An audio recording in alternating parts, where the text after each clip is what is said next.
Good morning sa tanan sa atong online morning devotion nga gahimuon matag sa buntag nagpabilin pa ang atong motto nga seek ye first the kingdom of God and His righteousness, and everything shall be added unto us. Come on, let's start the day right by worshiping our God aning sa kabuntagon sa adlaw Martes. Ikaw ang ginhawa sa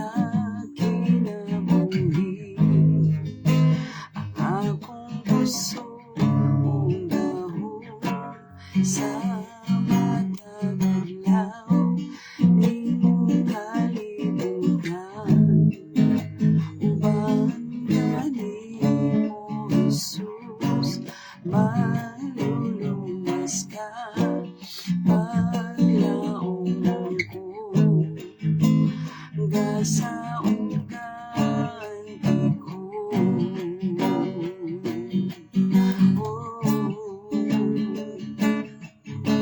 Matarong mo, matinagan ka, ang damdamin mo pasaylo, umuhilo sa mga kaugawan, yung gilig isugin na.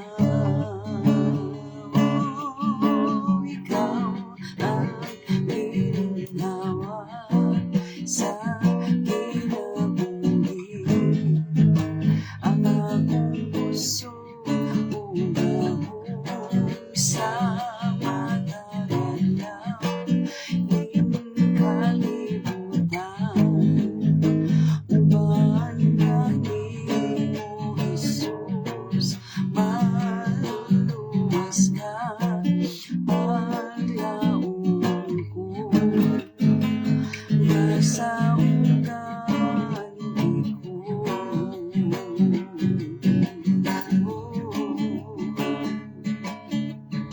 Matarong mo, magtinagan ka, alam mo pasaylo, umuhilo sa mga kaugawan,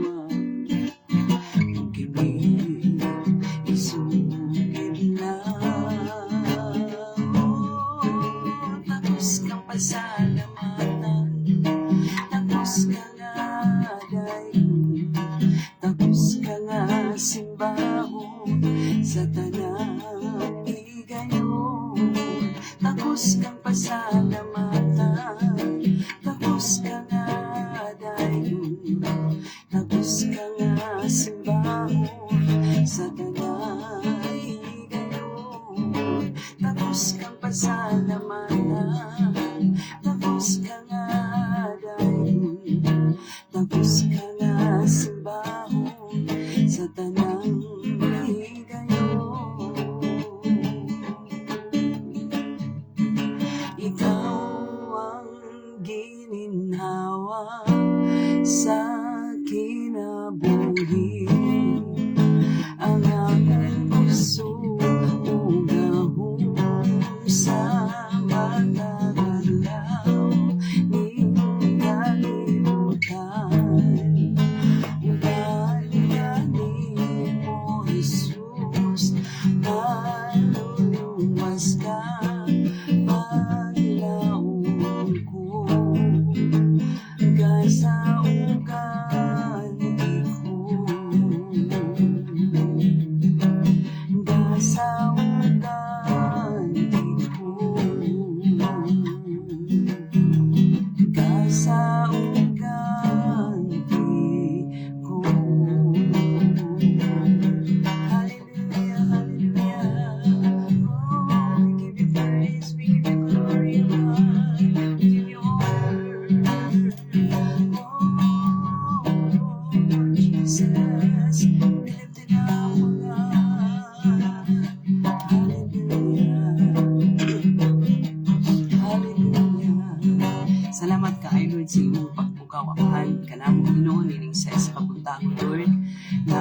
bisan pa man Ginoo kalidad malinaw ngano ka katulog imong gi-provide tibo kami ka na mo amahan bisan pa man sa imong paghatag ni nila ang natong adlaw Ginoo Lord ng Tuesday o God nga opportunity alang ka na mo Lord nga padayon kami makaalagad kini mo padayon kami makakinabuhing Kristohanon padayon kami makapamuhat sa mga bulhaton nga may kalabigitan sa imong kahimayan sama ni Lord salamat ug salamat kaayo Ginoo bisan pa man sa imong pagdasig kanunay pag-isort kanunay kanamo matag sa buntag Ginoo aron magamit namo adlaw-adlaw Ginoo sa padayon namong pagkinabuhi thank you kaayo bisan pa Lord sa iyo i-provide karon nga exhortation Lord thank you kaayo dawata ang among mga pagpasalamat mga pagday paghimaya pinaagi sa gamhanan ngalan ni Ginoo Kristo nga among Ginoo malingwas amen so naanata sa katapusan nga chapter sa Philippians no nga sunod sa Philippians Colossians na dayon sa Colossians na dayon ta tomorrow Colossians sa ta karon Philippians chapter kay mubo ra man ang Philippians so for chapter ra ang Philippians so lagi patagit ka chapter ang Philippians so dinhi karon atong basahon ang dinhi nato itakon nato ang chapter 4 verse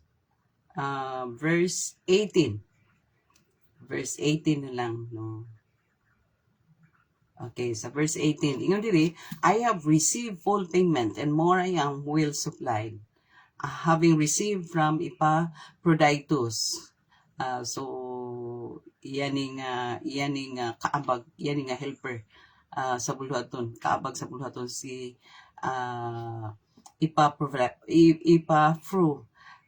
Epaphroditus the gifts you sent a fragrant offering, a sacrifice acceptable and pleasing to God. So, kana lang.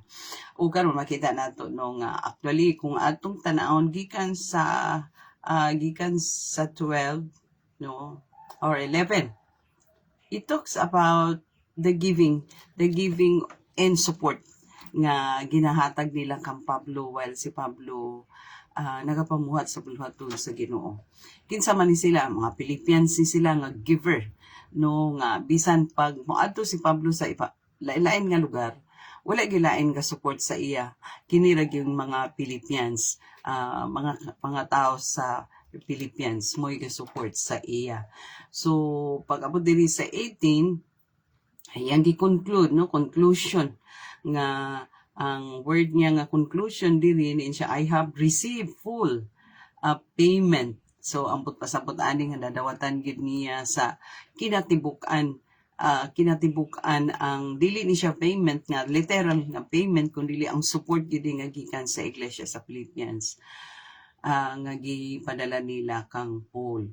Unya dayon yun siya I am well supplied kay wala gid siya pasagdi samtang namuhat siya sa bulhaton sa Ginoo wala gid siya gipasagdi sa mga Kristohanon. Niya having received from kani si Epaphroditus kaabag din niya muni siya ang runner muni siya ang gahatod kuha gid sa supply no nga mo sustain kanila sa aspeto ganun ingon man si Pablo nga full payment no whole supply no kay ngano ang paghatag gid sa mga katawhan mga Kristohanon sa taga Philippians taga Pilipos is kinasing-kasing ang ilang pagtabang kang Pablo financially no munang gikuan ni Pablo diri nga full payment no grabe no full payment I have received full payment so makita nato dinhi ma-describe nato dinhi di ay ang ato di ay giving di ay unto man is in the same way sa Ginoo ta naghatag makita nato nga wala ta actually naghatag sa tao kundi ang atong paghatag is to the Lord no makita nato dinhi nga ang gitagaan o gikuanan ni Pablo kanang iyang gidescribe ang klase sa giving sa mga Kristohanon sa Pilipos no number 1 nga iyang description sa giving sa mga katawan sa Pilipos na iyon siya dinhi number 1 is when we give to the Lord, kung maghatag dito sa Ginoo, it becomes a sweet-smelling fragrance offering, fragrant offering unto the Lord. So ang atong giving there, once we give to the Lord, or once maghatag ta suporta sa taong namuhat, or once maghatag ta sa mga pag-support financial sa buluhaton sa Ginoo, it becomes a sweet smelling fragrant offering unto the Lord. Munang unang nga nakita nato dire. So gi-describe ni Pablo ang atong giving unto the Lord. Though siya gisuportahan ang buluhaton, no, once mo suporta financially sa mga buluhaton sa Diyos, it becomes a sweet smelling fragrant offering unto the Lord. So kanade ang atong giving di ay nga gaihatag nato is giving unto the Lord that becomes a sweet smelling fragrance or fragrant offering unto the Lord. So dili na siya mulabayng kawang kay humot na inang naa, humot na siya nga insenso unto the Lord. Especially kung ang imong giving is nakatabang ka ng napuslan para sa kahimayaan sa Diyos. So, bisan unsa kagamay, basta give na nimo for God's glory, it becomes a sweet smelling fragrance unto the Lord. Munang number 1 nga makita nato dinhi sa chapter 4 verse 18 nga gi-describe ni Pablo unsay kay dako kahimuan ang giving nato unto the Lord. Dili gyud na siya mulabayng kawang kay, because in the sight of God it becomes a sweet smelling fragrance. No, then ang ikadua nga nakita nato din na mga igsuon. Second is it is a sacrifice acceptable. No, it is a sacrifice acceptable unto the Lord. Sacrifice gid mga igsuon kay kung buto na naon i-release nato ang money, no, to support the cause of God, to support the work of the Lord. Kung buto na naon, ang nature base sa katao is gusto gid ang tao nga mo gain, gusto ang tao nga kanang dili gusto ang tao nga mo release. No, nature sa katao nga gusto niya nga ma-accumulate. Dili nature sa tao nga mo release og mga things nga para sa iya is precious, and money was considered precious sa on the part of man, no. Pero kung imo nang i-release para sa buluhaton sa Ginoo, imo nang i-release for God's glory to support the cause of God, it becomes a sacrifice acceptable unto the Lord. So kabalo ta unsay balos ani ni Lord kung nakahatag ni kaymayaan ngadto sa Ginoo. So once we give, it becomes a sacrifice gid, no, it becomes a sacrifice acceptable unto the Lord. So ang mga sakripisyo di ay mga igsuon acceptable yun na sa Ginoo, no. It becomes a sweet smelling fragrance unto the Lord. Kay makita ni Lord mo nang gainon lagi mga igsuon nga, Lord, gamito na ako ni, pero ako ning i-release, Lord, para sa imong kahimayaan, para makasuporta sa buluhaton. So it becomes a sacrifice acceptable. So kung dili siya sacrifice, dili siya mamahimo acceptable. Nga ruga. Kung dili siya sacrifice, that's why we challenge the church, no, to make a sacrificial giving. Kay acceptable di ay na sa Ginoo. Para gud anang kanunay nga i-mention nato mga igsoon nga give until it hurts. Kay it will never be considered giving until it hurts. So hangtod dili kasakitan, dili pa na siya gyud. Dili pa gyud na siya acceptable unto the Lord. So kinahanglan sakitan ta. So mo nang naanga, once we release something for God's glory, hangtod dili ta sakitan, dili pa na siya pleasing, dili pa na siya acceptable. Muna siya ikatulo, pleasing in the Lord, pleasing in the sight of the Lord. Muna siya ikatulo, no? O truhon nato. It becomes giving unto the Lord, or giving for God's glory, giving to support the cause of God, becomes a sweet smelling fragrance unto the Lord, or becomes a sweet smelling fragrant offering unto the Lord. And the second is it becomes a sacrificial, it becomes a sacrifice, no, mamahimo siya sakripisyo acceptable unto God. And the third is it becomes a will pleasing unto God, makahatag og kaymayaan sa Dios. Pleasing in the sight, it becomes a pleasing in the sight of God. Our giving becomes pleasing unto God. So, our giving becomes a sacrifice acceptable unto God. So, inana may isuon, give until it hurts. Give until it hurts. Lord, ako taning gamiton, na ko'y paliton ani. Unsa man, para sa personal gain nimo, o sige. So, inana ba? Pero kung ato i-release for God's glory, mahimong humot nga insenso unto the Lord, unya mamahimong sacrifice, mamahimong sacrificial and acceptable unto the Lord, o mamahimong pleasing in the sight of God. O na kay baluta kung mahimuot ang Diyos, kung malipay ang Diyos, unsay ibalos ni Lord. Di ba mo balas gid si Lord, dili man siya mako, the more you give to God, the more He gives to you. So, ingon anan na siya mga igsuon. So, grabe ang pag-describe ni Pablo sa giving unto the Lord. So, supporting the work of God. Kaya dili po nila suportahan si Pablo, no?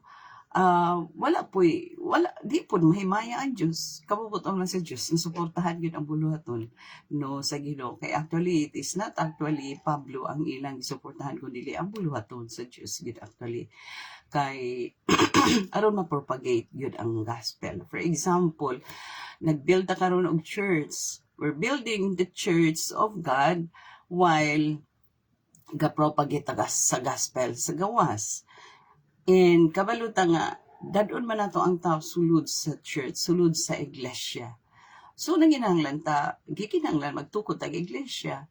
Kay ato biyang kwaon ang mga tao dadon sa iglesia para manurture, para mamulda. Kung walay iglesia, kung walay church, kung walay building, tama na ta sa pag-share, dili na to sila manurture. But ang mga tao nga dadon sa church, that's the time nga i-nurture ang mga tao, i-mold ang mga tao, i-equip ang mga tao. Kay kung walay building, yes, maka-propagate gihapon ta gospel. We can still spread the gospel. But asa man nato i-house ang mga tao nga atong nadala sa tiilan sa Dios. Dili nato ma-maintain, dili nato sila ma-equip. Kay ang nurturing, molding, and equipping is diya sa sulod sa church. So kung wala tayo church building, tama na ta sa sangyaw, sa pulong sa Ginoo, o dili mahatagan og kahigayunan nga manurture sila, mamulda sila through the power of God if there's no building. Yeah. No, sometimes mong good na may mga tao nga kinanglan man gyud nga kuan nga makasangyaw man tay. Yes, makasangyaw gyud ta. But we need to bring them inside the church, inside the house of God. So that's why we need to build a house of God, no, a house of prayer, para ang mga nasangyawan nato na convert, dado nato sulod sa church para muldahon. So munang importante kay mga igsoon ng sacrificial giving. Kay ang mga taga Macedonia, taga Philippians, no, grabe lang suporta kang Pablo.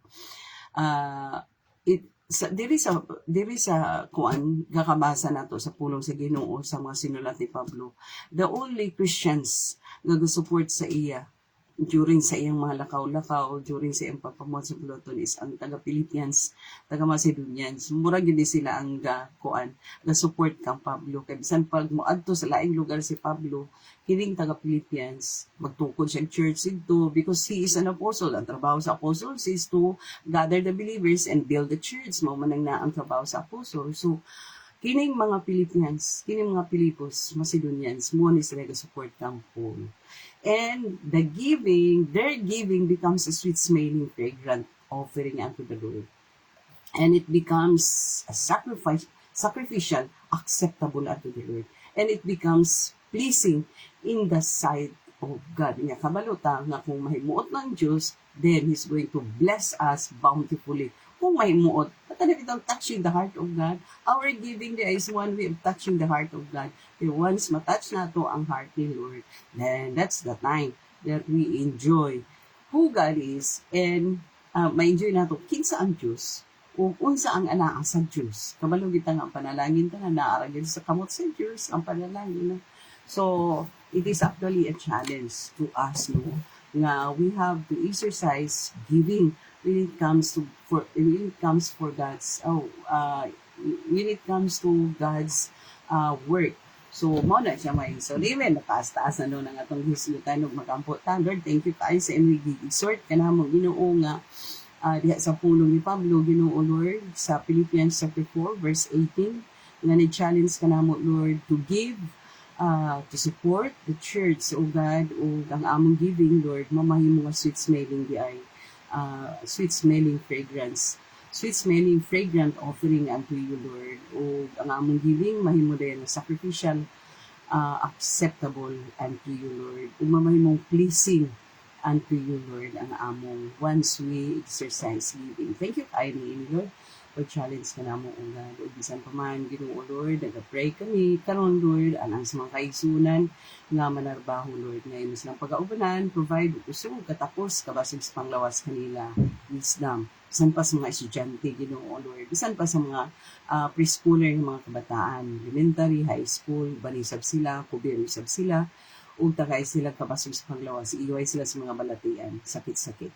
Bisan pa mga kaigsunan mga teacher usab, mao gyapon na among mga pag-ampo. Labi na sa wisdom, nanginahanglan sila wisdom Lord aron nga ma-manage nila ang ilang mga pupils, ang ilang mga students Lord diha sulod sa classroom. Bisan pa mga kaigsunan namo nga nay mga online nga trabaho Lord, ikaw nga hatag katapos kanila wisdom usab sa pag-manage silang trabaho sa online ug tuguti Ginoo nga maunor kanila diha sa online. So sama sa among ginahimo Lord din sa online nga amo kang i-honor, amo kang i-exalt, i-magnify Ginoo ang imong mahal nga ngalan. Bisan pa man mga kaigsunan namo Lord nga naay mga business nga ipang-manage. Salamat nga ikaw magapa-prosper kanila Ginoo. Aron Lord nga ang imong bulaton masuportahan financially o God. Dalaigon ka gid Lord, sulay katapusan dawata ang among mga pagpasalamat Lord, pagdaig, paghimaya, pagpanugyan, pinaagis nga mahal ang ngalan Ginoong Jesucristo nga among Ginoo maluluwas. Amen. God bless us all until next morning.